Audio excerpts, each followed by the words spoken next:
call M. Yeah, it's like All right, guys, welcome to another Footballix Hangout. Red will join us soon. I'm the moderator today, and today we'll be discussing, reviewing the Champions League. We had a great week of Champions League with some key upsets, and yeah, Madrid fans are pretty upset, and as well as the who else was PSG fans. And yeah, then we'll be previewing the big game this weekend in the Premier League, which is Arsenal versus United, and talk a bit about the game and what this means for the top four race in the EPL. And then we'll be swiftly moving on and previewing next week's Champions League games. So this will be a very Champions League focused hangout. And at the end, we may talk about Real Madrid and who they should get in the summer if we get time. So starting off with the Champions League action this week, we had some great games, but I think what we should start off with, and I'm sure what Madrid fans want to get over with, is the Madrid versus Ajax game, which was a really stunning game. Um, it was really it was a surprise for many people because not many people expected Real Madrid to go out in that fashion. Madrid's defense was really overrun, but obviously you could say that Ramos was a big reason of that, and Varane's getting exposed recently. So for me, I'll just start off by saying it was a really we have to give credit to Ajax because they really showed up in this game. They really took the game to Madrid, and they weren't afraid of the Bernabeu. While in previous years, they may have said that they would have gone intimidated or they wouldn't be able to perform as well. But it shows that this team is mentally strong with the youngsters and they're really be able to put up big performances. So obviously, Tadic and Van de Beek for me were the main players who really showed and dominated this game. But obviously, Madrid were really weak as well. But I think it comes down more to Ajax's strengths and really putting pressure on the team than Madrid's weakness. But Madrid really lacked a finisher. They really lacked the defensive solidity that was there with Ramos. No leadership in defense, and I think that's what caused them. Also mentally, they weren't mentally prepared for this game, in my opinion, and that really caused them. So I'm gonna move on to Denzel now. What are your thoughts on the Madrid game, and who do you think was the fault for this loss? Okay, yeah. Coming into this game, like we know that Ramos was suspended for this game, so like that was a big loss. But I always expected like Madrid to win this game comfortably, although they were outplayed in the first leg by Ajax. But Varane, I'm putting it out there. I know Varane is a world class centre back, right? Mhm. But what a poor performance by Varane, bro. That was, bro, that was one of the worst performances I've seen by any centre back in a long time. Yep. It- Vinicius obviously getting injured early affected that as well. He was a major threat in the game. He went injured. The defense was all over the place, missing Ramos because to marshal the defense and to lead the defense and the team. He was a absolutely big miss in that game. Tadic, bro, my goodness, that was the best performance I've seen by a single player in a long time. Yeah. It was better than Messi versus Spurs in the group stage, in my opinion. That was the best performance I've seen by a single player in a long time. That Tadic performance. Ziyech as well performed really well. De Jong, Van de Beek, Delete, but the scoreline too was absolute shock. Conceding 4 goals, but I don't know, bro. That game was just shocking. That's what I have to say. Just shocking. Yeah, yeah, Yeah. great analysis. Moving on to M. Obviously, you're a Madrid fan, so try not to get too emotional, but tell us what are your thoughts on the game. Where do I start with this game? Uh, well, first of all, we were very poor. I give all the credit to Ajax. They were a much better team over 2 legs, I say. I don't think it was too much of a shock coming into this game because in the first leg they could have really, really pulled away. Like they had a disallowed goal. They had Oh yeah. various lot of chances in that first leg. We sort of got lucky that Ramos performed how he did in the first leg, which we missed massively in the second leg. No one performed like that. Nacho was really poor. Varane, we'll not mention Varane. He was awful. I thought I thought Gareth Bale didn't show up again. We Yeah. needed a big performance from him off the bench. He didn't turn up once again, but it is what it is. Benzema was poor. Got to give credit to Ajax though, because Dusan Tadic was unbelievable. I thought Tagliafico was very good. De Ligt, very good. Frankie De Jong, as it pains me to say, was very good. And looked like a world class player in that game. But all in all, I don't know what else to really say on that. Just an absolute terrible performance. One of the worst performances I've seen from Madrid side in years, Yeah. in the 100%. Champions League especially. 100%. 100%. Muntaha again, another Madrid fan. So Yeah, man. Hazard, man. I'm like, this is the worst nightmare for me. Yeah, like especially in Champions League, I didn't expect like we if you see our history, yeah, from like I guess from past 10 seasons or 8 seasons, we haven't performed that bad, bro. That shambolic performance, man. yeah. Oh my god. Like for me, I was expecting a kind of performance. Okay, I knew that like this was coming, yeah. In a sense, I thought like okay, Ajax will try to score us. They'll try to dominate the game, but somehow we will capitalize our chances and we'll score at the right time, at right moment. But that wasn't the case, in that game. Mm, Mm, I would say that okay, Vinicius' injury was one of the like an a negative impact on our psychologically, like psychologically it impacts us a lot. Even though we didn't play it up to that level, we didn't even try to play our average game. Like come on, man, our basic football was absolutely crap. Like we wasn't making a simple 1-2 passes, 1-2 move. Nah, there wasn't any kind of link between the midfielders and the attackers. When Gareth Bale came, he was the only one. To be honest, look, I criticize him a lot, like this season, but in that game, he was the only one who was trying to do something. You know, when he Yeah. came, Yeah. 100%. he took some of the shots and all those things, but that wasn't enough for us. For me, the worst performer of this game is Rafael Varane and Tony Cruz. Come on, Yeah, man. Tony Kroos Yeah. was For True. poor. me, yeah, Tony Cruz was absolutely shambolic, man. Like, come on, you are literally one of the best midfielders of this generation, and the way you are losing the ball, you lost the ball in your own half. Mm, The You first goal cannot was do down that to as a him, I thought. midfielder. Yeah, still, like, come on, man. Like, I know the Varane's even it's Varane's mistake as well to cover the space, yeah, directly to close the space, but he didn't do that. I know that, but look, for me, the break of the game is Tony Cruz. I didn't expect it because you're such an experienced midfielder. You're one of the best passer of the ball, man, and you are actually press resistant midfielder, man. So that was like too much for me. And the best performer from Ajax team is obviously this guy, man, Tadic, man. Wow, what a player, man. And Ziyech also, like, he scored absolute screamer as well. yeah. Uh, and like we have to give props to Frankie Dion, even though soon he's Yeah, going he to be was good. Barcelona player though. So he was good as well. And for me, everybody was good from Ajax team. Actually, they perform, man.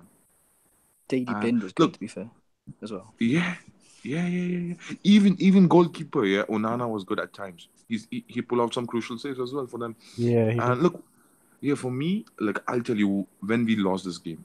When we lost to Barcelona at what do you call it, at Santiago Bernabeu 1-0, yeah. Second game, even though we were better side, that was like, mentally it affects us a lot.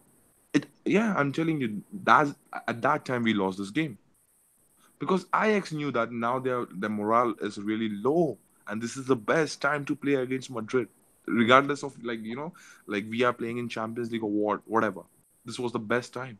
Look, for me, I would say that like Ajax was the better side, deserving side to go through in both the legs, and yeah, I but agree. I was like quite amazed to see that some of the decisions made by the referees, yeah, Mm, uh, even the what do you call it, the ball for the throw-in thing, that incident, yeah. What I was expecting from that kind of refereeing decision, because I read the newspaper article, and UEFA came up with the explanation, and it was that from one angle it was like clearly displaying that the ball has completely crossed the line, but from For another me, it angle, completely crossed the line.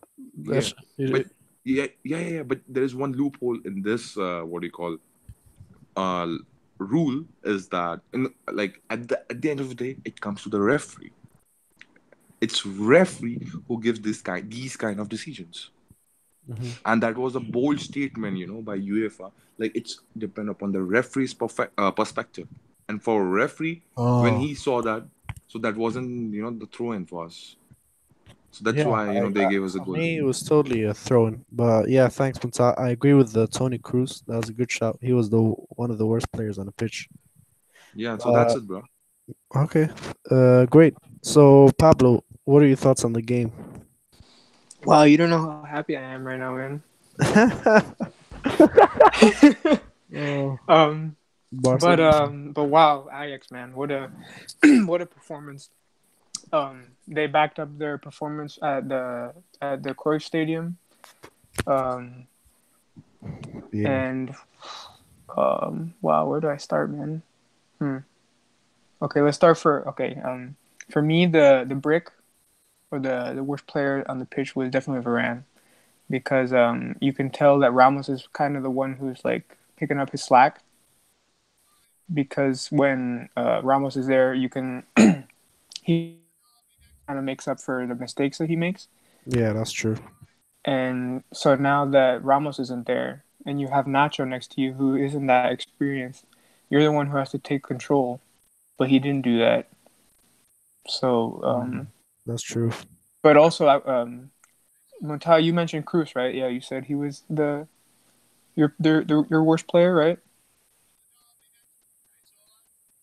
Well, I think he said Kaha. Yeah, Cruz, for but me, he, like most of the pundits and the top footballing scholars, football scholars, mm, they said, like, Varane was the responsible yeah, for this game. But I will especially I'll blame Tony K, yeah, because you're such a great mm-hmm, player, man, like midfielder, man, and come on, man, yeah, you cannot lose that ball.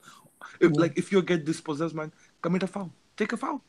yeah, That that, because that was my intention, man. Like, so yeah, I have to give it to Tony K, bro. yeah, because I asked that because I remember there was a point where Tony Cruz rolled the ball out of out of play. Like he was dribbling and he like rolled it out, and like you would never see such a good midfielder do something like that. So Mm. um, and De Jong was making Modric look like a player in the third division of the Premier League or something. Oh, Relax, bro. Relax, man. To be honest, And Modric was one of our best players in that game. yeah. Yeah, he was. And and also that roulette that Tadic did on oh yeah. That was usually great. Casemiro is like the player who he would just tackle him and just accept a yellow, but there was a lot of points where he didn't do anything like that. That was kind of weird to see Casemiro be so quiet. Yeah. But really good game, and then the best player from Ajax. Everybody says Tadic, but you have to also give credit to Van der Beek. Exactly. That's what I wanted to say. Yeah, because like he was controlling that midfield, bossing people around. And Um, David Neres. I'd give yeah, David Neres a good shout as well. Yeah. yeah, that's true. So, but yeah, I'll give it to Van der Beek, man, because I know when you're the goal scorer, you get the highlight, but you have to give it to Van der Beek. So that's what I thought of it. Okay, great. So now, obviously, many people didn't watch this game because of the game was at the same time. But I'll just give a few comments on the Tottenham versus Dortmund game. Um, Obviously, Dortmund coming into this game, they're 3-0 down, and many people expected them to at least put up a fight at the Signal Iduna Park because of how their fans helped them out and how good this team really is. But they really disappointed me, and I think they disappointed the footballing community that they weren't really able to put up a good test. Tottenham came to this game with a perfect plan. They just sat back defensively, and they really invited the pressure, but were really focused and able to defer all the attacks. But Dortmund were also really wasteful. They really didn't take their chances, but also Lloris made some great saves. So it was a Mm-hmm. combination of bad luck and Dortmund really not able to convert their chances. That Dortmund really couldn't put up a fight back to at least make a comeback. But obviously, I think the game was done in the first leg, and they really balled it in the first leg. But yeah, it's really sad for Dortmund. What I'll ask to you guys is, if you watched the game or saw the goals, what are your thoughts on the game in general, and where do you see how far do you see Tottenham going in this Champions League? Do you think they can do anything? So I'll start off with Denzel.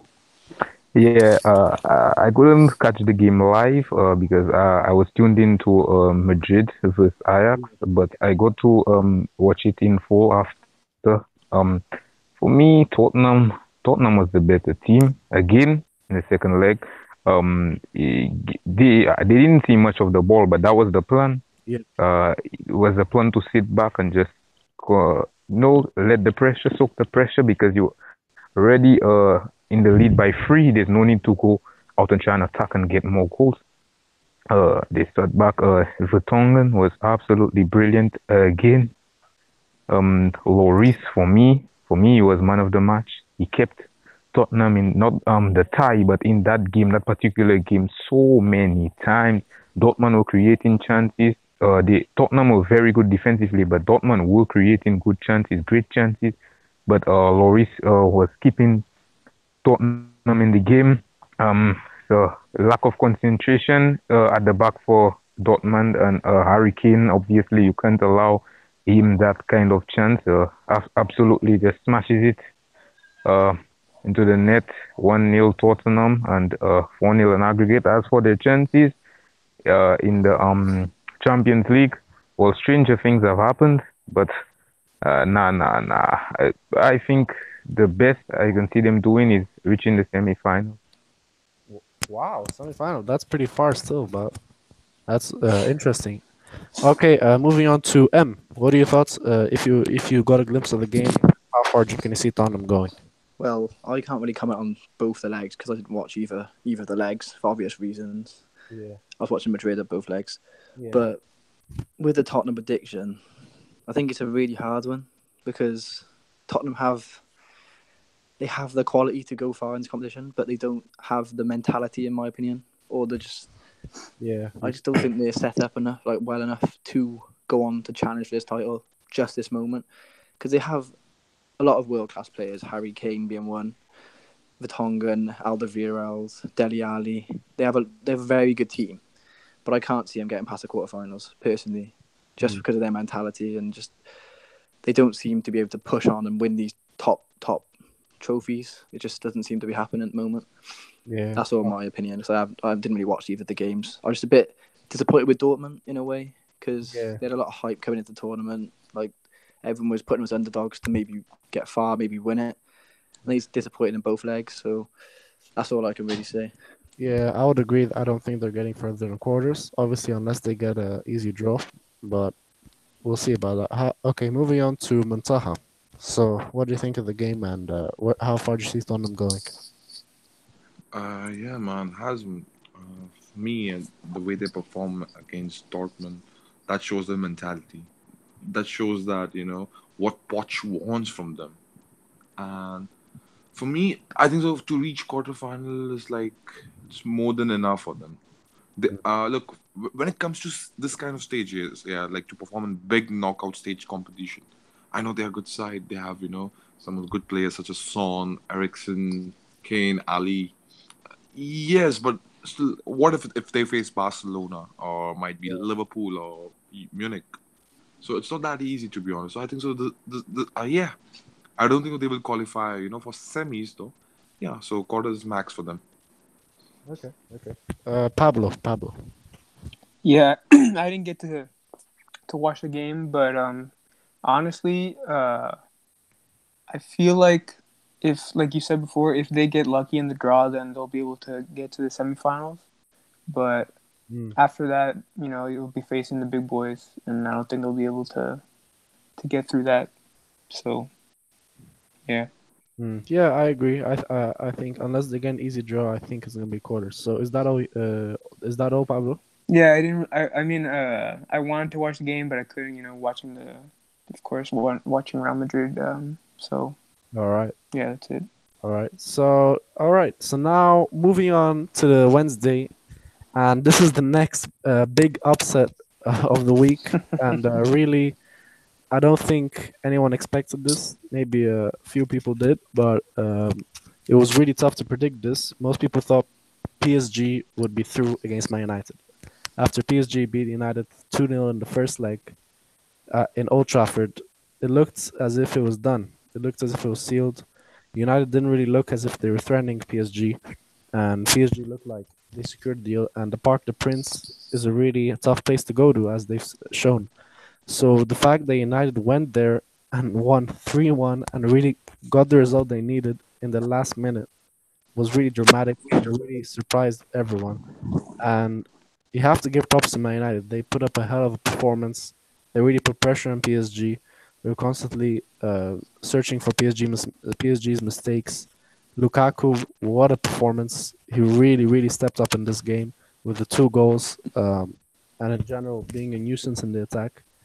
He was really causing trouble for the PSG defense, and you have to look at this PSG team and see why did they all of a sudden underperform in this game.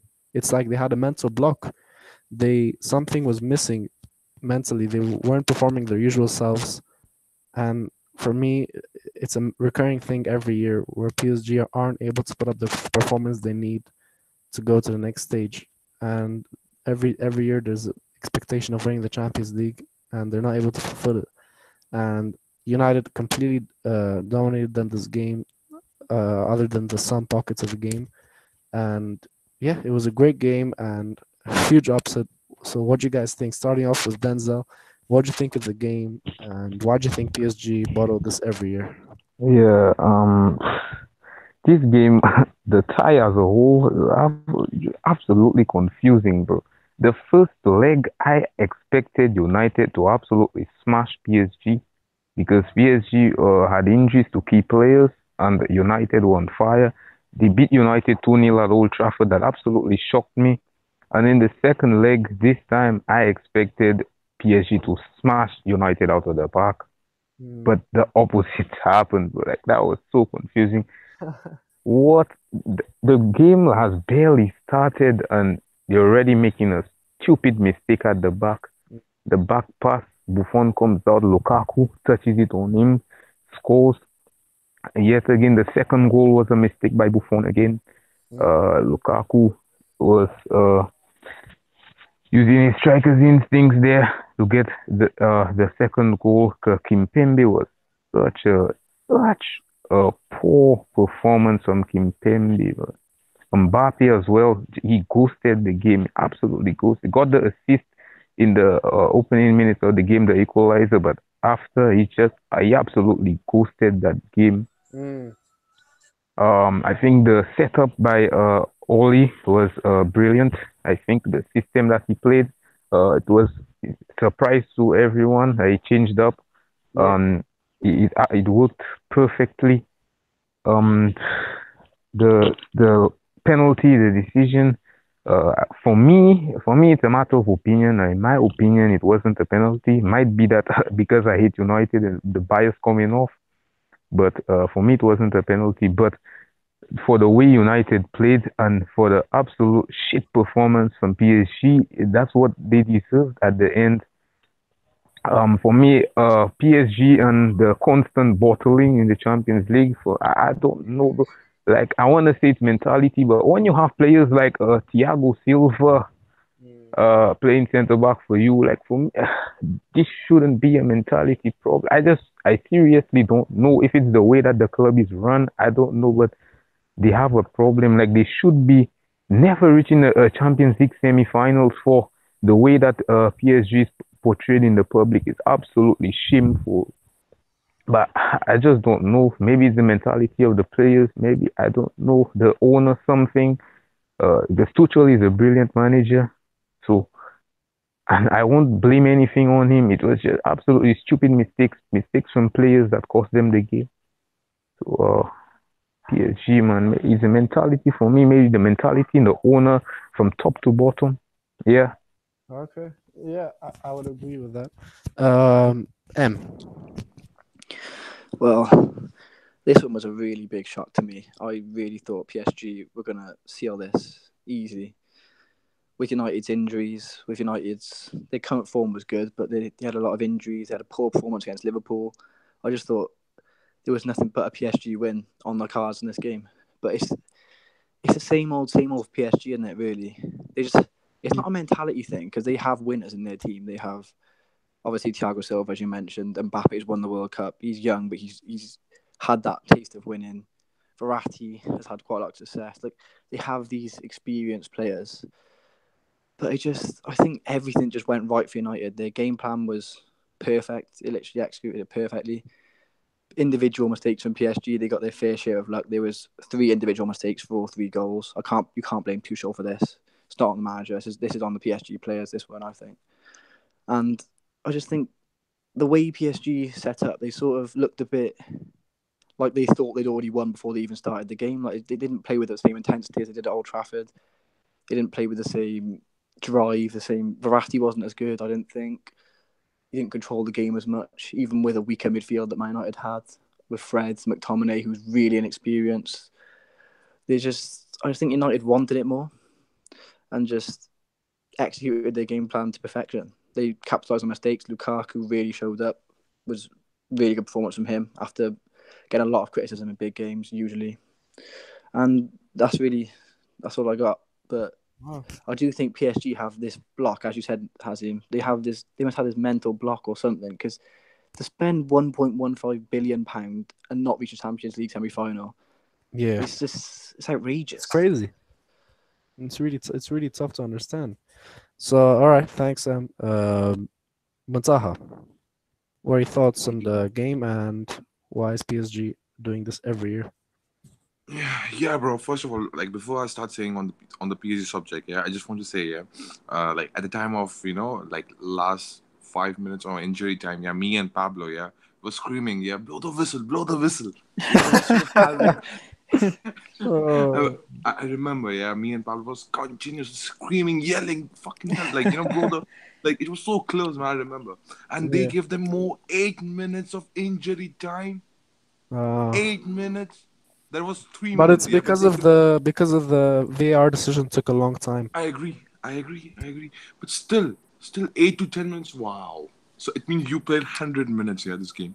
Yeah. First, first, the break of the game for me personally are two like one manager, Thomas Tuchel. Second one is for me Kim Bembe. Mm. Look with this guy here, Tuchel. Why the freak he is playing Danny Elvis as a right RCM or right wing back? He's gone.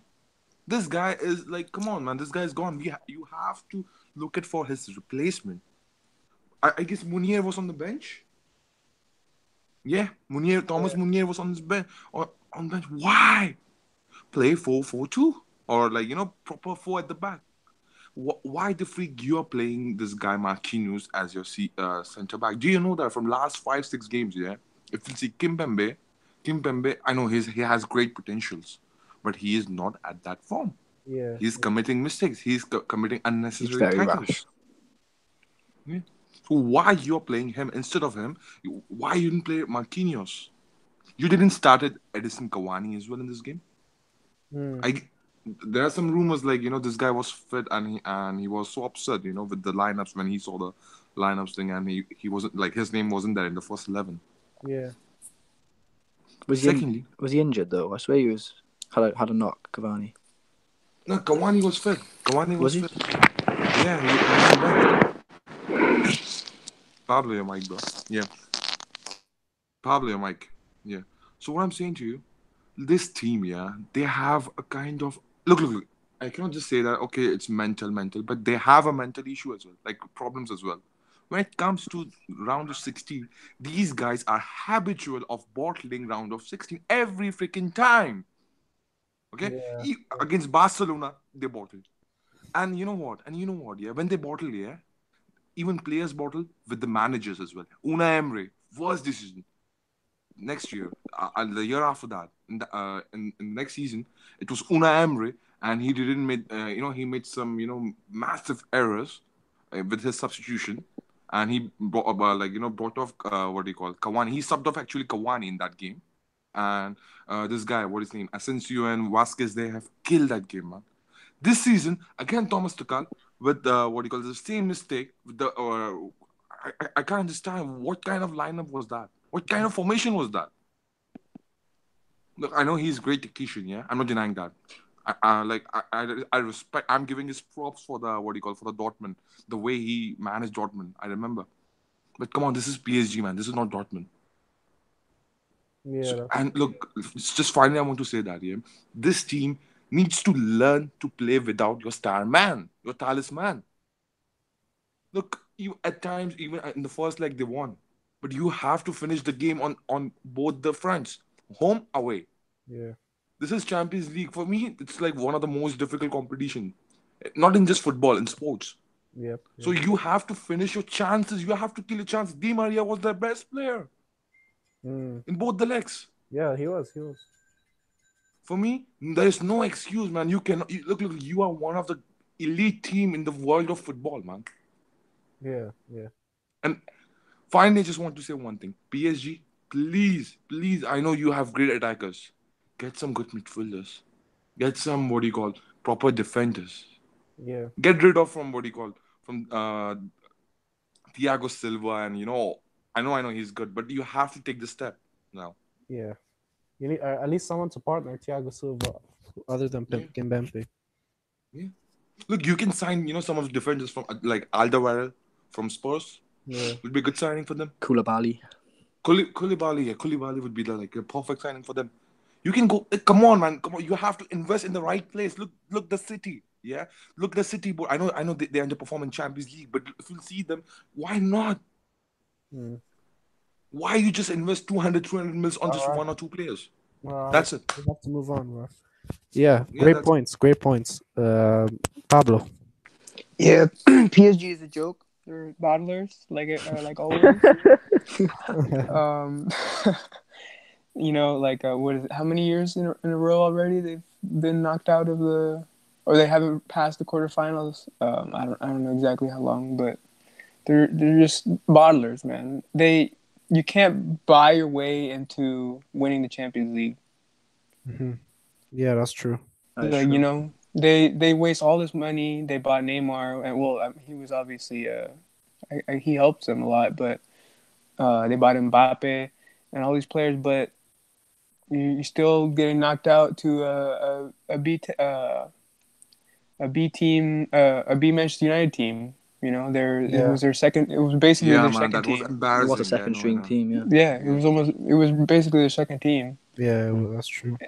and and you have all these world class players that you paid a lot of money for, and so buying you're never gonna buy your way to winning the Champions League. And honestly, I don't know if they're ever going to win the Champions League.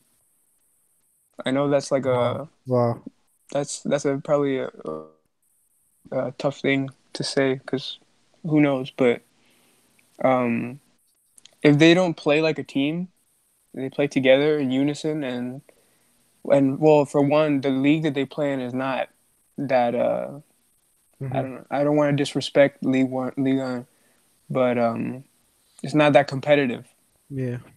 So, you're winning 8-0 to a team in Ligue 1, and you expect to beat Bayern Munich in the Champions League or Barcelona in the Champions League, or Pablo, can I just respond to your please, because the way Yeah. you said the Yeah, league go has ahead. not competitive.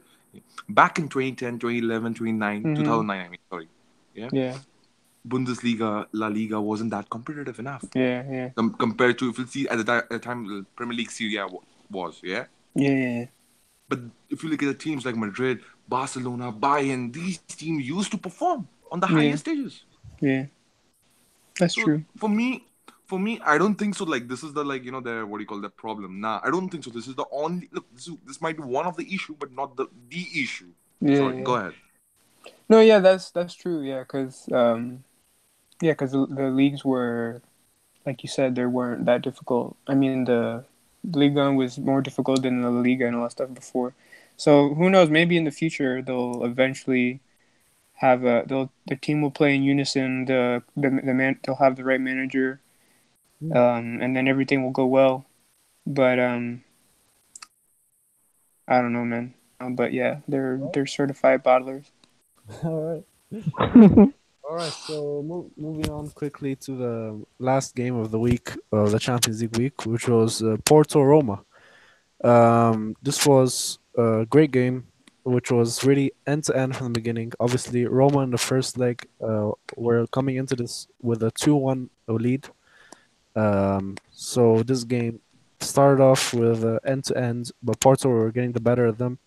Porto eventually scored in the 26th minute, and but Roma were able to equalize. They really put the pressure on, and they really showed that they still wanted to stay in this tie.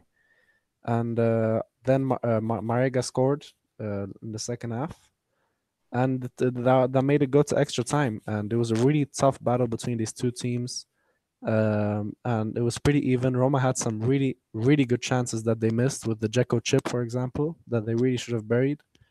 And it was a painful exit, but Porto scored in extra time, and they got the win with a controversial penalty. But it could be given either way, but it was a controversial penalty, and Roma also got denied a penalty. But so it was an exciting end to the game. But at the end of the day, I think Porto deserved the win and deserved to go through. And this just adds to Roma's chaos this season, which led to Di Francesco getting sacked and Monchi leaving, and now Ranieri is the new coach. So this was really a trigger point. So now on to you guys. I'm gonna ask, what are your general thoughts on this game, and w- w- for d- why do you think, or where do you see Roma going this season with Ranieri? I'm gonna ask Denzel first. This game was low key fantastic. Low key the best game of the week. Yeah. Didn't catch it live yet. Another game I couldn't catch live because it was on the same time as United, and but I got to catch it at a later date. For me, it was the best game of the week. End to end game, like you said. Mm. For Roma, no, Porto. For me, Porto was the better team. Hmm. Um, they were the better team. They performed better for me. But for me, in the end, Roma actually shot themselves in the foot. Those two chances, golden chances for Dzeko. He couldn't put away. A striker of his quality, you'd expect him to put that away, those chances away with his eyes closed. But he couldn't put it away. The As for me, the best player for Roma was Olsen. Um, he really performed well, really kept them in the game. As for the penalty, as you said, yeah, it was controversial. But what was Florenzi doing? What like he was positioned wrongly in the first place, which led to him having to take that stupid decision. Like for a player of your quality and a player of your experience, like what the hell was that? If I was Di Francesco, I would be fuming, like, and minutes away from going to penalties as well. And you do that and you concede that penalty. As for Di Francesco getting sacked, I don't know what was the main reason. Um, but I was shocked when I got the news that Di Francesco was sacked because for me the game he couldn't take any blame. For me, that it was on some of the players that they went out. For me, similar to PSG, I wouldn't blame Di Francesco. But what's done is done, and Ranieri is appointed. For me, Ranieri is a great coach. He's a fantastic coach. Is he ready for a project like Roma? Because Roma is a team that will be, and their fans will be expecting to be playing Champions League football every year. So can he deliver that, especially with the form that Milan is in, and Inter have their troubles, but obviously still a quality top four Serie A team. Yeah. Can he reach to the level of the expectations of Roma fans? I don't know. I guess we'll see. Yeah. All right. All right. Moving on to M. What was it? Opinions on Roma versus Porto? So yeah, well, general thoughts on the game and thoughts on Di Francesco getting sacked. General thoughts on the game. I didn't catch the game. I caught highlights, so I just seen Yeah. Porto. I think just edged it in my opinion. I Mm. thought Alex Telles had a good game. Shout outs to Iker Casillas and Pepe for making it through, and Casillas breaking the record for most Champions League wins of all time. Mm. That's also a good one. But Wow. on Di Francesco, I don't know about if it's a good time to sack him because Roma are still in that top four race in Serie A, aren't they? And That's true. That's true. they're still really fighting for that position. It's quite a tight race now with Inter and AC Milan. Milan doing well, obviously. Inter Milan sort of having a bit of a rough patch without this Icardi situation. So I don't know if it was the right decision to sack him, but we'll see. It could be. All right. Montaha. Oh my God, man. For me, yeah, after a long time, yeah, in the Champions League, my prediction was right. Yeah, the game went to the extra time. Yeah. So that was like, I was happy to see that though. But I expected Roma to perform better. Okay. Anyways, they performed like what better what we were expecting actually. We was expecting, kind of shambolic performance, and they're going to shamble the way they conceded 7 goals against Fiorentina, I guess, in Serie A. Yep. Yeah. And Coppa Yeah. Italia. Coppa Italia, yeah. And it was a big game as well for them, and they crumbled. Yeah. Look, for me, Edin Dzeko could have finished that game, man. 100%. He has to finish. Yeah. Come on, man. Like you cannot deny that. For me, break of the game is Dzeko. Even though he was the like one of the better player in that game for Roma, but Yeah. still the striker of your caliber, you are like, for me, you're literally top 10 striker in the world. Mm. And if you cannot finish that kind of chance, so I have to think about twice or thrice. Like, what was that, man? Come on, like it was so, like the way you chipped the ball, Yeah. and Put it was some so force slow. into it. Yeah, yeah. Yeah. It was so slow. Like Pepe, like like come on, he ran. Yeah, I know he sprinted, but for him it's like really easy, man. Yeah. Look, you have to give respect to Porto as well, but it wasn't the kind of game where where Porto was dominating. No, no, no, no, no, no, no. It was the kind of game where Roma was also showing some symptoms. Yeah, okay, they might also punish you. Zaniolo, it was good for me as well in that game. And my boy, man, Kolarov.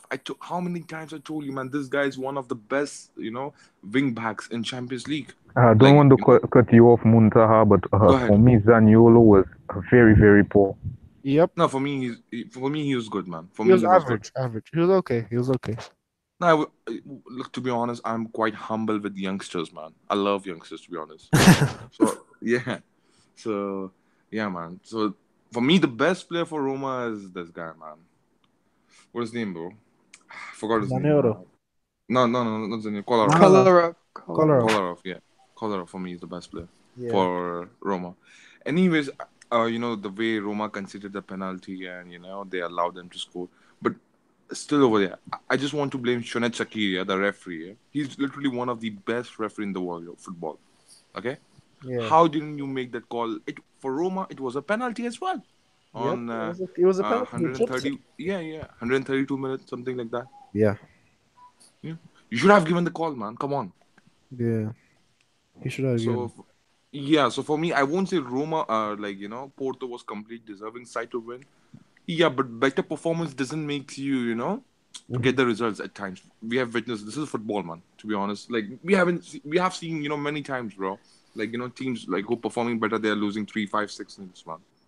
That's true. So, yeah, so for me, Roma wasn't complete deserving side. Anyways, they've gone through, but anyways, they're not going to make semis. Okay. So Pablo. Yeah, it was I didn't get to see the entire thing, but I got to watch at least just got to watch the second half, and it was a really close game. I don't know if it started Yeah. like that from the beginning, but Yeah, it was. oh, okay, so it was like back and forth the whole game. Um, but I feel like yeah, Porto was the better team in the end. The referee did make that bad decision. The of the penalty for Roma. And then who knows what happened there? Because I just wanted to see maybe I was kind of expecting the penalty shootout, and I kind of wanted to see that more Yep. Yep. than somebody winning it, Yeah. Yeah. So, but yeah, Drama. Love the uh, drama. Roma were they're pretty poor. Dzeko, man, you can't miss that stuff, bro. You're one of the top strikers in the world, and you're missing chances like that, man. And also, you have to give some credit to Pepe. He had some good tackles, Mhm. and but yeah, Porto were the better team, but I feel like Roma kind of got cheated. All right. So that was concluding the Champions League review. Now let's move to the big game this weekend. This is a really interesting game. United versus Arsenal at the Emirates. So this is obviously a direct battle for top four. Um, Man United are fourth with 58 points, and Arsenal are fifth with 57 points. So this is really a direct battle of who's going to take that temporary fourth position and whether United can extend the gap over Arsenal. United are coming into this high on form, high on energy, high on mentally. Obviously, of that PSG amazing win. So will they be able to take that into this game? I think they'll be able to. They'll come into this game with enthusiasm and really cause some problems. Arsenal, on the other hand, are coming off a really bad loss against Rennes, the other French team. So losing 3-1 in a really embarrassing fashion, obviously after the red card of Socrates. So it's really you can see two different teams coming into this game. Arsenal, obviously, also against Tottenham last week, they did play a good game, uh, but they in the end they weren't able to capitalize with the Aubameyang penalty. So I think Arsenal are really low on confidence, trying to really find confidence, trying to find a rhythm, and this is the perfect opportunity to do so. But it's going to be really tough against this United team, and so I think this United team is going to start off strong. Lukaku's hot on form. Lukaku might get a goal. Um, Rashford needs to start alongside Lukaku because they've been really good together. So I think they're going to cause problems, and I think United's going to get an early lead. But I think Arsenal's gradually going to come back into the game. They've been good at the Emirates. They've been good in the second half. I think they're going to have a good second half, and I think this game is going to end a 2-2 draw, and which is obviously very good for Chelsea because they're sneaking into that. They want to sneak into that fourth position. So both of them losing points is good, and Chelsea have a game in hand. And so I'm gonna ask you guys this: what are your predictions and thoughts on the game of Arsenal United, and what do you see this meaning for the top four race? I'm gonna start with Denzel. Yeah, as a Chelsea fan, this game has me smiling. This game has me absolutely smiling. Like, no matter the result, Yeah. it's a great result for us. No matter draw, United win, Arsenal win, it's a great result for us. Um, United coming to this game obviously red hot and super confident. After that comeback against PSG, Arsenal obviously losing 3-1 to Rennes. Uh, Not properly representing the Premier League as usual in Europe. Um, uh, but I don't think that will affect anything, to be honest, tomorrow. Oh. For the game tomorrow, I expect Arsenal to be on the front foot. They're at home at the Emirates. They've only dropped, I think it's 4 points, 4 points or 5 points, I think, all season at home. So they're absolutely brilliant at home. Uh, United, I think they'll go with a similar approach that like we saw against PSG, where they will soak up some pressure with allowing Arsenal to have the ball. Lukaku here, as you said, has him. He red hot form. I can see him getting a goal. Lacazette, a big game player. I can see him getting a goal as well. As for Predictions, I think I'm going to go with a similar scoreline as you have them. I'm going to say a 2-2 draw. Yeah. And what do you think this means for the top four race? Oh, yeah, yeah, yeah. Yeah, for me, I'm predicting a draw. If for me, like Chelsea, if they win tomorrow, they skip past Arsenal and United into fourth place. Wow. And yeah, Chelsea's game tomorrow is before the United and Arsenal game. So if they win tomorrow, they go past Arsenal and United into fourth place. And with a game in hand as well, one or both will drop points. So it's really interesting. And Spurs as well. I forgot to mention they lost today to Southampton. So they were very comfortable, even in the title race. They're now in the top four race. So now it's two spots and four teams, Yeah. and it's really really hot. The top four race. So it's like, let's see.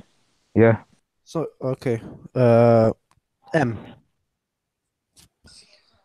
Well, obviously, United come into this game with the big confidence booster in Paris off that 3-1 win over PSG, and Arsenal coming off that embarrassing loss really to Rennes. But I don't really know what the score is going to be. I think it probably will be a draw, as you say. But for the top four race, I do think the top four will stay as it is now. I think Man United will get fourth, Tottenham third, Liverpool, City could go either way. I think City are going to win the title. But this game, I think it could be a 2-2 draw. I see United taking the lead maybe, and then Arsenal obviously at home they got to push the pace. They've got to definitely try and go for this. Don't know if Mesut Ozil will play. He should be playing every game in my opinion, but Yeah. it's all on Emery really and his tactics. I don't know. I think it should be United. United should be able to take a lot of heart out of that game against Paris. So I think a 2-2 draw would be a good result for them. What do you think this means for the top four race? Opinions on top four. I just think the top four is gonna be the top four as it is now. I think Oh, really? United will get clinch top four. Don't think Chelsea are good enough to make it this year. I don't think Arsenal are stable enough to make it this year. Really, they're not consistent enough. They seem to drop points against really silly teams, and I see United after this run of form they're on definitely top four. All right. Muntaha. Yeah. Yeah. Hazem. Yo, can you hear me? Yes. Can you hear me? Yep. Yep. Yeah. Before just giving the prediction thing for the Arsenal and United game, I just want to say to United fan is that it's a kind of short message for United fans. Yeah, please, yeah, don't use the Fergie name. Yeah, for the Solskjaer. Don't call him 2.0 Fergie. Yeah. Don't ever dare to call him 2.0 Oh, Fergie. Because wow. I saw some of the Twitter chats and some Twitter feeds and all. They're calling oh, Fergie is back. Nobody can ever become a Fergie. Yeah. Yeah. Fergie it's an angel in the human form of God. Angel. Yeah. Yeah, Yeah. sorry to cut you off, Muntaha, but I Yeah. think it's because of his coaching style. It's very, very similar to how Fergie used to set up United. I don't care. I don't care what is the coaching style, but nobody can ever reach to that level of Fergie. What he said. All right. So Get. that's why he's Sir Alex.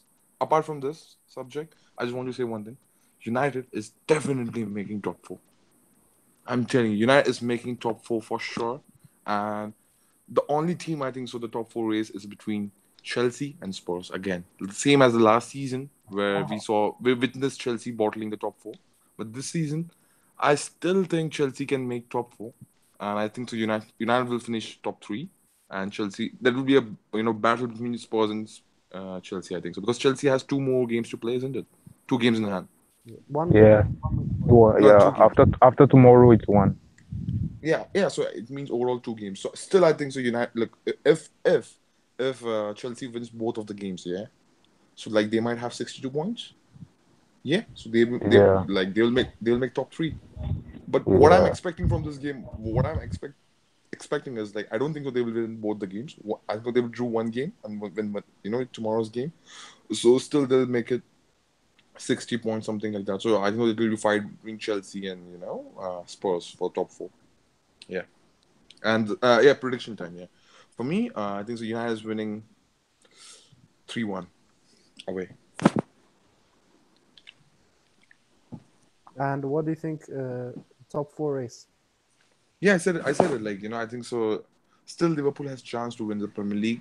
Okay, let's go for as the order what we have right now. So All right. City, Liverpool, United, and Chelsea. All right. Pablo. Yeah. I think United after the win in Paris, I think they're gonna come into this game with a lot of confidence, knowing that winning they can have a good chance to get into the top four. I mean to stay up in the top four and so that they can keep their Champions League spot for next season and I feel like Arsenal right now they're okay, and after the loss to Rennes, their confidence is low. So I feel like Manchester United are gonna not easily win this game, but they'll they'll take care of of Arsenal. They'll take care of them. Um, so I feel like the score will be yeah. I'll agree with Mata 3-1. And as for the top four, um, I still feel like Manchester City are going to win the Premier League again, and but Arsenal are going to finish just out of the top four. They'll get the Europa League spot, and then I think Chelsea will just edge the fourth spot. So, um, so yeah, that's it. All right. All right. So that wraps it up for the United Arsenal game. Let's move on to next week's Champions League action. So we have a really good week next week. Some really great games and exciting ties in the second leg with a lot left to play for. So let's start with Man City versus Schalke. Coming into this game in the first leg, Schalke put up a great performance.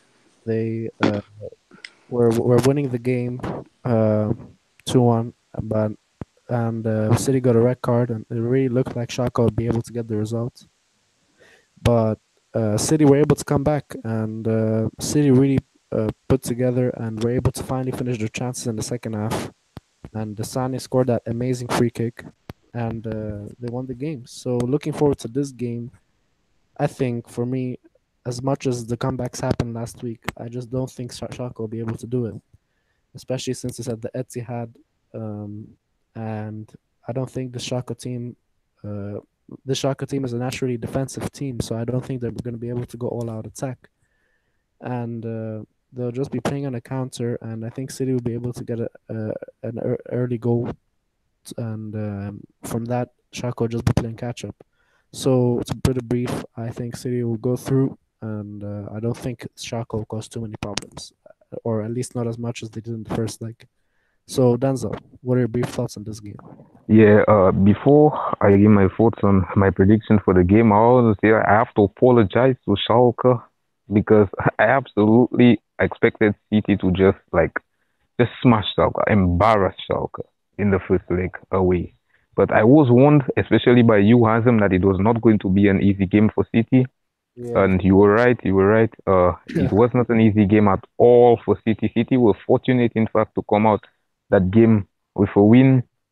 But going into the Etihad, like you said, as much as so many these comebacks have happened and these unexpected results, I just don't see it happening for Schalke at the Etihad. I see City winning 3-1 in the second leg going through. All right, 3-1. That's a good one. M. M.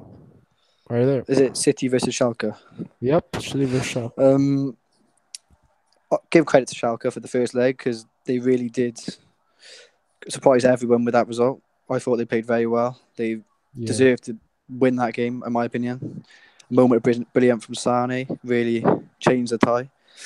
But with City having 3 away goals, I think it's all but sealed for City. I think it's going to be a 3-1 City, maybe 4-1. I think it's too much for Schalke to do. It's 3 away goals. City are dominant. They've got their league form back. They're being consistent. They're beating teams. I can't say anything other than a City win here. All right. Muntaha. Yeah, man. Same story, man. I think so. Like somehow Schalke will put good fight again in this fixture, and we'll see, a bit more excitement in the, I guess, the start of the first half, and yeah. So still, I think so. City will win this game by 3-1 or 2-0. Yeah, something like that. All right. Pablo. Yeah. I think this is gonna be too much for Schalke. They had a good fight at their stadium. They played well, but in the end, Man City they got their away goals, and playing at the Etihad is going to be too high of a mountain for them to climb. And I think Shaw an away goal, but it won't be enough uh, to to get to the next round. So I think it's going to end 2-1 Man City. All right. So moving on to this is a really big game, and I think this is going to be the most interesting tie of the week, and that's Juventus versus Atletico Madrid. Wow, What a good game! game. This is Yeah, this is really going to be a really open game because Juventus will be forced to go attacking. Obviously, Juventus are losing 2-0 at the Metropolitano. They lost 2-0 with a great Atletico performance. And now they really have to. We really have to see if Juventus will be able to make the comeback. Um, Obviously, we've seen last year where Madrid were winning 3-0 and Juventus were able to come back at the Bernabeu by 3 goals. Obviously, at the end, they conceded 1 goal. But we've seen that they're able to do that. Obviously, Atletico Madrid is a different team, and they will be sitting back defensively.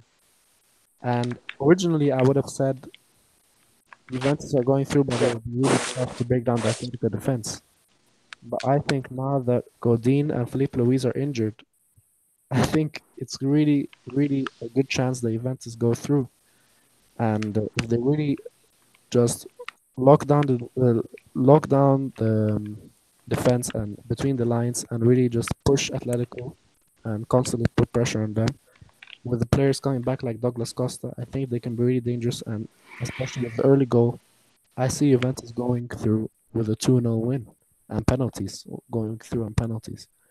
So, what are your guys' thoughts, and who do you think is going through? Benza.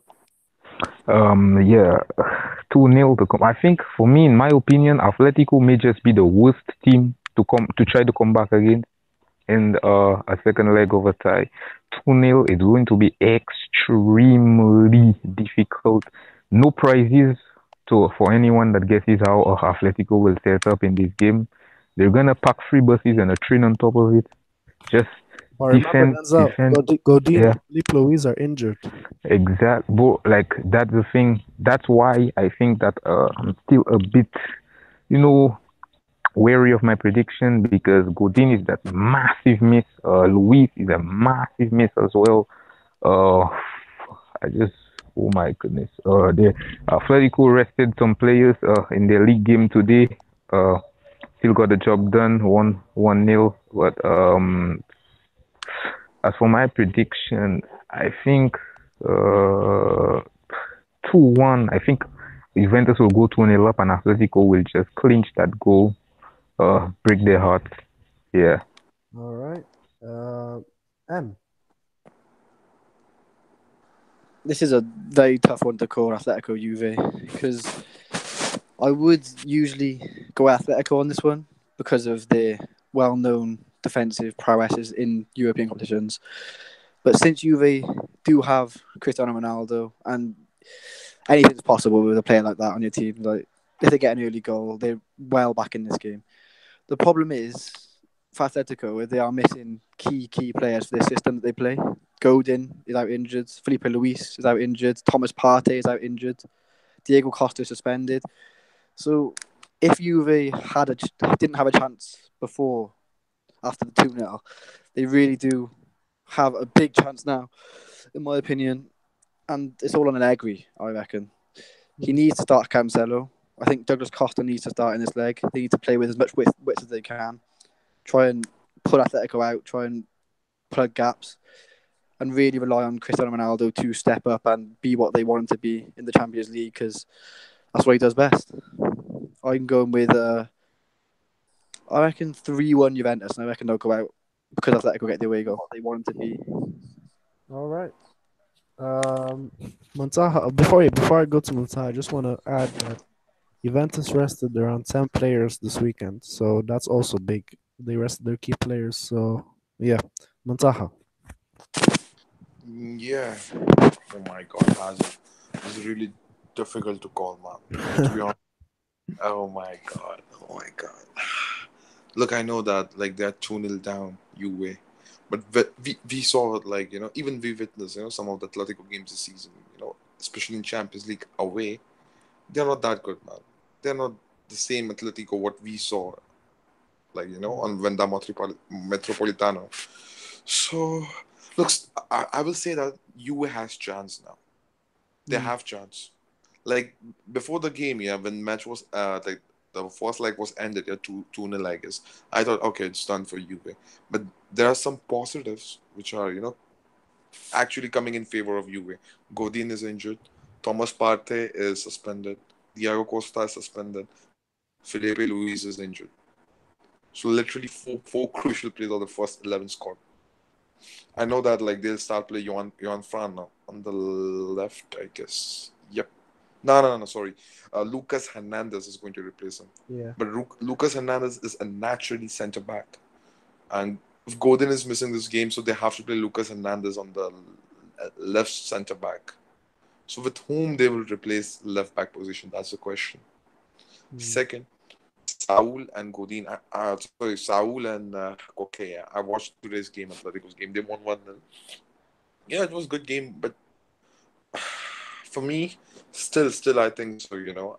UA has great chance. At the end of the day, you have goat on your side, Cristiano Ronaldo, and with him and with his prowess in Champions League, my God, you can clinch the game, man. For me, what I am actually can see from this game is I can see in the first half, yeah, UA is scoring goal from set piece. I don't know why, but I can sense it like UA somehow will clinch first goal in first half from set pieces, and this is what I can see that. Apart from that, look, Atletico they want you now to come and attack on us and will counter you. One more thing, there's no Diego Costa. Yeah, Diego Costa was really one of the best players for Atletico in the first leg, and he gave really tough time to the Chilio on the left wing. He was you know what what was amazing in that game? Diego Costa is one of the slow player. Yeah, his threat is like a finishing and strength. But with the speed he showed, and he was outpacing this guy, man. Was the Chillier. So that was like quite amazing. But right now, Morata is going to start for you. What I see from Morata is really good as an impact, sub impact bench. But he's not as good as when you start this player. Yeah. So to rely on Morata, look, I cannot say that Morata. I cannot just demoralize by saying Morata is not that caliber of that caliber of talent. Yeah, but this guy is good. But this guy is not Costa at the end of the day. So what I see from this game is Atletico's clinching this game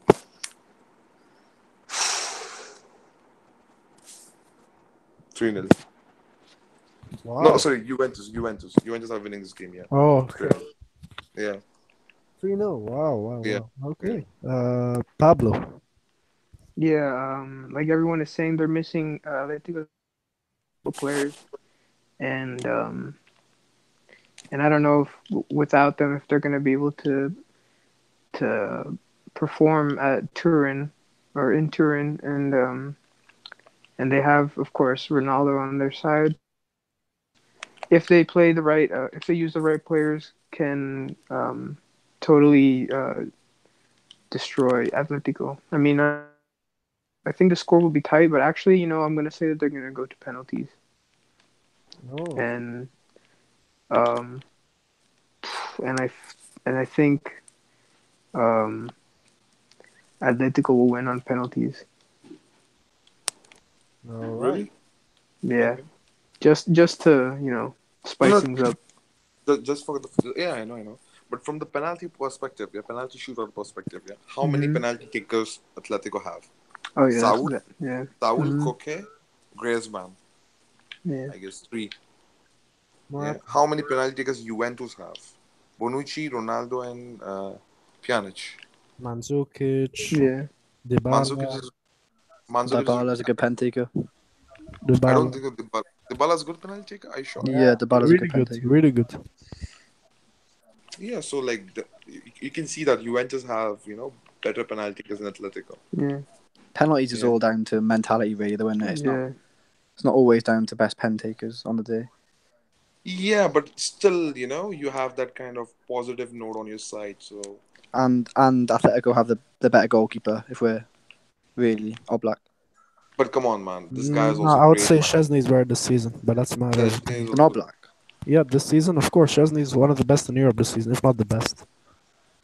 Um, all right, moving on to okay, now moving on to Wednesday, where first of all Oh God. Barcelona versus Lyon, and this was a really interesting one because the 0-0 was in the first leg was 0-0 in Lyon Stadium, and it was a really tough game for Barcelona. They were creating many chances, but they just weren't able to bury those chances. Lyon also played well. They were limited Barcelona's chances, limited the spaces within Ndombele and Aouar, really sitting deep and able to intercept many balls. But the chances that Barcelona did get, they weren't able to convert. And I don't know if it was the hostile crowd that put them off, Messi and Suarez especially, or Lyon's limited space that they were giving them, so the frustration, but they just weren't able to make a difference. However, the second leg is in Camp Nou, and we've seen this so many times where Camp Nou, Barcelona are able to turn it around against any odds. So, especially against Lyon, I think Barcelona will able to turn it around, and I think Barcelona will able to win this 3-1. And I think this is Camp Nou, and Barcelona are aiming for this Champions League. Messi made a promise; they have to win it. Piqué said today after the game against Vallecano that this will be like a final for us. They're really taking it seriously. This is really the main part of the treble aim for them. So I'm going with the Barcelona win 3-1. So Denzel, what are your prediction and thoughts for this game?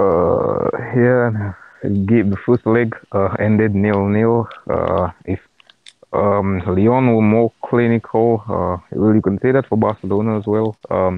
But it could have ended differently. But that's the past and not important now. It ended 0-0. And as for the second leg, um, I I predicted it. I predicted it from the time that this draw was made. I predicted it because this Lyon team reminds me of Monaco before they got rid of all of their stars in the summer. Um, they have a quality team, Lyon, and I'm sticking to my prediction that the second leg in the Camp Nou will end in a score draw. It will 2-2 and Lyon will go through. Wow. Whoa, Damn. whoa, whoa. All right, M. Well, I like to believe that Lyon can pull it off, but this has been the year of the Champions League shocks, so you never know. But I can't see Barcelona not going through. This is their year to, if they want to win it, this is their year. Um, I could see a score draw because Fekir is back and Memphis Depay needs to step up. In the first leg, he was pretty poor. I thought Ndombele was good though. Aouar was good. They have a slight chance, Leon, but I don't see it. I see 3-0 Barcelona. Wow. All right, Mantaha. Oh my god, oh my god. I seriously don't want them to qualify, man. My arch nemesis, man. I cannot see them, to get qualified next round. I don't know why. Ouch, But I have to be honest. No, but I have to be honest as well. This game, yeah. Look, they have Messi, they have Suarez, they have Coutinho. Look. I think so. This might be one of the good news for Lyon. Yeah, I guess. Yeah, because there's some news. Yeah, some reports. Yeah, Dembele might miss second leg. Yep. I was gonna Yeah, say, yeah. yeah. Dembele might miss the second leg, and that's a kind of good news for obviously for Leon from attacking perspective, yeah, from defensive perspective. I mean, oh, and Fakir is back, and this guy, man, this guy's baller. Okay, like you can see in the first leg, yeah, there are some of the symptoms they were showing. They missed Fakir in the final third. Hello, hello, Yeah, continue. hello, hello. Can you hear me? Yeah, Yeah. continue. Yeah, so like you can see Fakir in the final third, like they missed his decision making as well. His footballing IQ is much more better than this guy Memphis Depay. Memphis Depay is a good player, but come on. So I think so. Barcelona is winning this game. 3-1. Wow. Okay. Pablo. Wow, man. Oh, this game is going to define our season. If we lose this game, then if we nothing will matter. If we win the league or if we win the Copa del Rey, none of that will matter because we could care less about that. We want to win the Champions League, and and yeah, I was gonna say that it looks like Dembele missed the game, but we still have Malcolm, Mm, and he's proven before that he can do things in the Champions League. When he scored that goal against Inter. yeah. So I'm not sure. It all depends on what happens. I guess we'll see on Wednesday or the day before they'll say if we can play or not. But yeah, this is a crucial game for us, man. Um,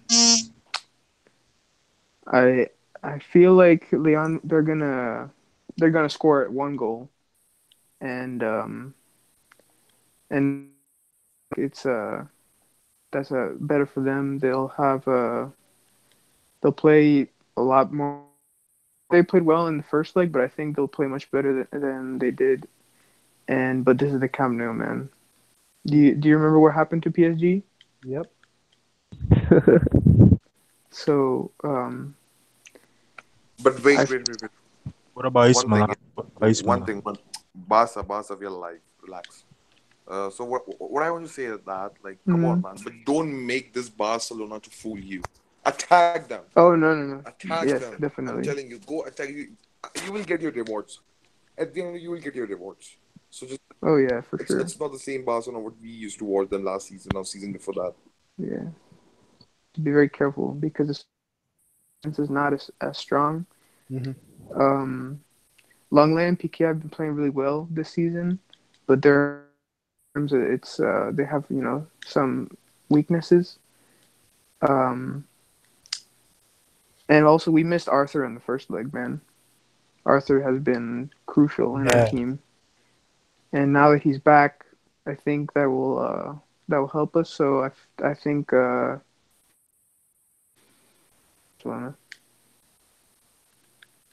All right. So I'm gonna. Barca has just joined. Barcelona fan. Before I get to Barca, all I want to say is Barcelona's hype. Well, all right, Yeah. Barcelona, you go. Please, Hassan, I All beg right. you. So go on, go on. Okay, so Barcelona versus Lyon. what do you say? Sorry, I can't hear you.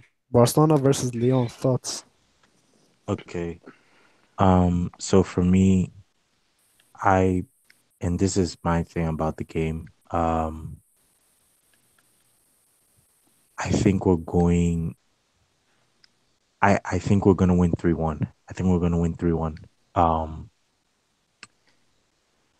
the this Dembele dude is very stubborn. Um, the injury that I heard, I can't believe my whole eyes.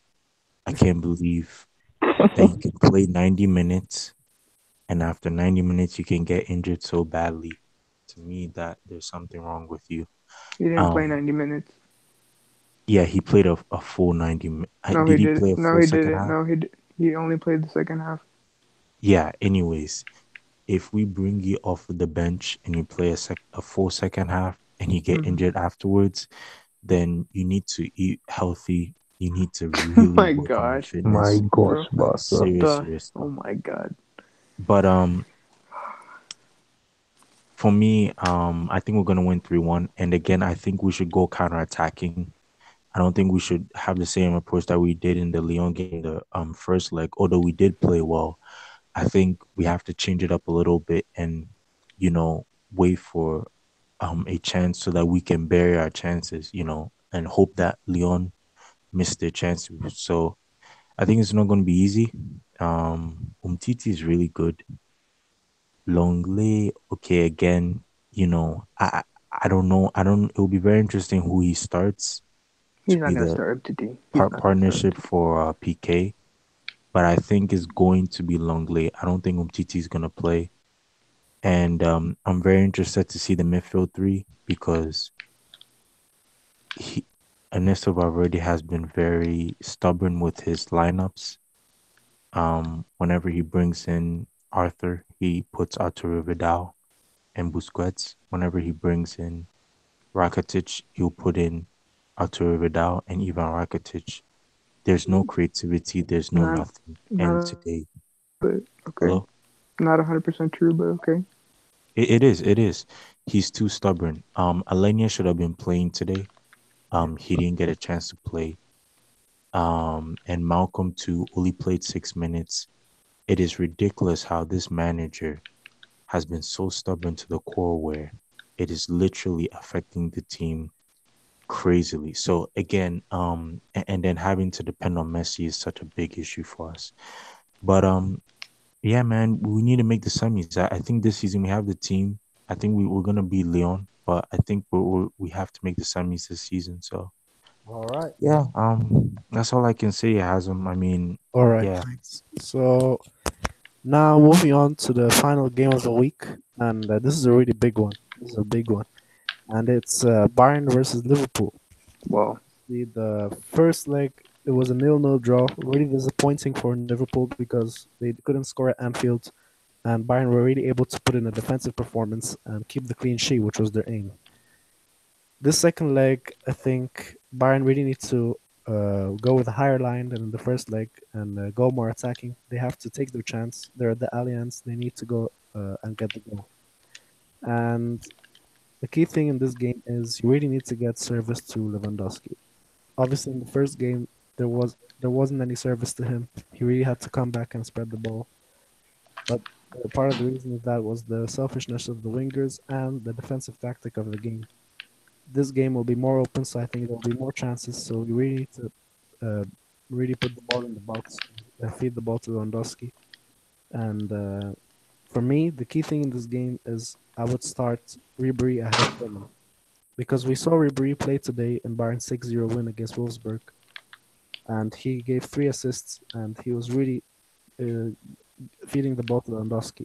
Coman is up and down, and he didn't play well in the first leg. So I think that's the key in terms of Liverpool. I think they put in a good performance in the first leg, but they weren't clinical. And if they're clinical, they can be dangerous. I think Liverpool will score, but I think Bayern will also score and take the game to Liverpool. And I think it'll be 2-1 Bayern. Bayern going through. Moving on to Denzel. Yeah. Obviously, the I don't feel it was nil-nil. Bayern defensively solid. Game plan worked. Might have. I think the away goal would have been extra, but like they didn't get it. But the game plan worked overall. As for the second leg coming up, I think there's gonna be eyes on two players specifically in Lewandowski and Salah because they've been called out. Uh, they said that they don't perform in the big games. As for Lewandowski, says that he's finished. So Salah's been called a fraud. They've been called shit, but I think this game is where they will have to prove what they're made of. Whether it will be Salah getting that clutch goal for Liverpool or whether it will be Lewandowski. Like you mentioned, Lewandowski had absolutely zero service in the first game, so he can't really be blamed for the first leg. But this game is at home, and like you said, I think it will be more open and more chances for him. As for, I think Van Dijk will be back for this game. I think, which will be absolutely crucial. because he's been their best player this season. So as for score predictions, I think I'll have to go with the same score prediction as you. Say 2-1 Bayern. I think Liverpool will get the goal, but 2-1 Bayern. All right. Moving on to M. M. This Champions League game is a very hard one to call because it's so evenly matched. The first leg was very, very evenly matched. I think Liverpool just edged it, maybe. Had a couple of good chances that Mane missed. But with Van Dijk coming back second leg, I do think Liverpool are going to go through. I think it's going to be a score draw, maybe a 1-1 or maybe a 2-2. I just don't see this Bayern team as dangerous as it's been in recent years. They seem a lot weaker than recent years. Liverpool have hit a bit of a bad patch though in the league and just in general. But I think they need to go for the Champions League now as a backup to the Premier League because it's sort of slipping away the Premier League a bit. They're still in the race, but I think Man City have taken a big step ahead in the Premier League. So this could be Liverpool's last chance at a trophy.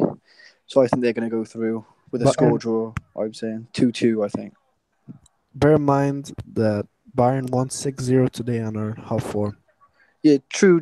Yeah, Bayern are in hot form, but the Bundesliga isn't as competitive as it used to be. It's still a bit like Bayern can win 6-0 against Wolfsburg, but I don't see this Bayern team being as dangerous as they have been in recent years. This isn't really. I don't think this is really their year. I think Bayern need a big rebuild with some of their older players and bringing in some new, fresh blood. So I think Liverpool should go through, but it's in the balance. It's go either way. It's quite an evenly matched tie. All right. Muntaha. Yeah, Hazem, man, we are going to again see a surprise over here. I'm telling you. Another big team at the home, they are getting eliminated. They are facing defeat. I know that Bayern Munich. It's at the end of the day, it's Bayern Munich, and it's Allianz Arena, and you have a great, one of the great, the greatest striker of this generation, Lewandowski. Yeah. So, like for me, the only issue with Bayern is not just defense, the services to Lewandowski. Yeah. Unless and until it's like a fuel to your car. If you won't add the fuel to your put your fuel to a vehicle, how your internal combustion engine is going to work? Yeah. Yeah. So you're expecting by what do you call adding what do you call water or kind of that thing and your engine work? No. It's not like that. And I know that Koman is coming back from injury and is going to play this game. Nah, I cannot see. Somehow I can see Liverpool is edging through. For me, I can see the scoreline, to be honest. I can see the scoreline is 2-2. Wow. Yeah. All right. Pablo. Yeah, this is one of the biggest games, man. It's gonna be really tight.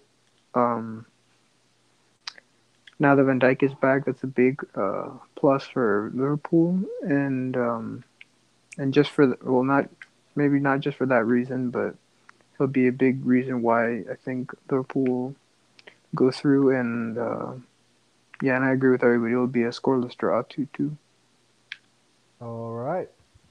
So that's all for today, guys. That wraps it up. We talked about the Champions League preview, and we talked about the weekend. So yeah, peace out, guys, and looking forward to this weekend of football and Barca's hype. and yeah. So peace out and see you guys. See you next week. Up the Chelsea. Happy birthday.